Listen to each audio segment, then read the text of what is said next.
अस्सलाम वालेकुम। पाक टीवी 24 में खुशामदीद। मौलाना साहब जो धरना दे रहे हैं इससे आप मुतमईन हैं? खुश हूँ। आखिर मौलाना साहब से मना क्यों इतना वो दूर। इमरान खान जब से आया हमारा कारोबार चौपट हो गया। नवाज शरीफ के दौर में हम कुछ कर तो लेते थे ना, ये इमरान खान ना सानू किधर जान देना ना कभी। मौलाना साहब जिंदाबाद। अभी वो धरना कर रहे हैं, सो मुश्किलात जो है ना और ज्यादा हो। मैं कहनी मौलाना साहब जीफा मंग रहे ना, इमरान खान दे देना चाहिए। रास्ता क्यों नहीं है, ये सब मौलाना साहब के साथ हो जाए तो उनका रास्ता ही खुल जाएगा, कोई टेंशन नहीं।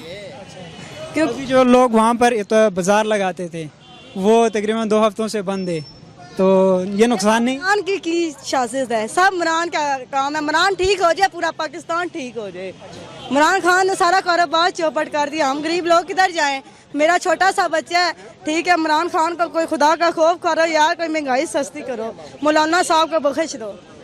पिछली हुकूमतों ने जो है ना कर्जे लेके, अभी तो लाजमी बात है जो है ना कर्जे उतारने, तो महंगाई तो ये इमरान का किया धरा है, मौलाना साहब का कोई कसूर नहीं है। मौलाना जो 35 साल में हुकूमतें रही हैं तो वो कर्जा चढ़ा है इस हुकूमत पे, तो इसने उतारना है। अभी इसको तो पहले महंगाई सस्ती नहीं करता तो कर्जा कहाँ से उतारेगा। ये तो सब्सिडी खत्म कर दिया ना, इंशाल्लाह 2020 में कह रहे हैं कि सब्सिडी लग जाएगी, सस्ते हो जाएगा। मैं कहती हूँ इस मुल्क में कोई ऐसा बंदा आ जाए जिसकी वजह से हमारा कारोबार खुल जाए। उम्मीद तो रख सकते हैं ना, एक बंदा अगर अभी तो 1.5 साल हुआ है। मैं कहती हूँ मौलाना साहब ही आ जाए कुछ कर लें, मौलवी बेस्ट होते हैं। मौलाना साहब 70 साल में कुछ नहीं कर सकते। इमरान खान क्या, इमरान खान की एज कितनी हो गई है, कोई जवान बंदा कुर्सी में बैठाओ ना, कोई हुकूमत चला सके, वो क्या हुकूमत चलाएगा। चलें और कोई मैसेज दें?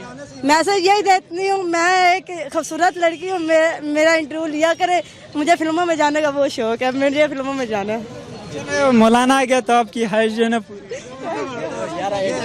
मिलेंगे नई वीडियो के साथ। सब्सक्राइब बटन पर क्लिक करें और बेल के निशान पर भी क्लिक करें ताकि हर वीडियो आपको मिल सके।